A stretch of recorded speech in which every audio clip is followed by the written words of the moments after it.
రోజు మళ్ళీ ఒక అమేజింగ్ ట్రిక్ తో వచ్చాను.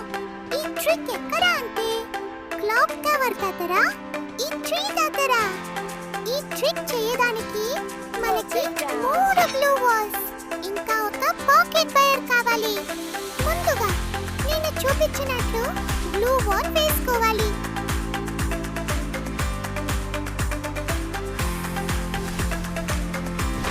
తర్వాత కొంచెం వెనక్కి వచ్చి పాకెట్ వైర్ ఓపెన్ చేసి లాంచర్ ప్యాడ్ తీసుకోవాలి. నేను చూపించినట్లు లాంచర్ ప్యాడ్ ని ప్లేస్ చేసుకోవాలి. తర్వాత ఆ గ్లూ వాల్ మీదకి రావాలి.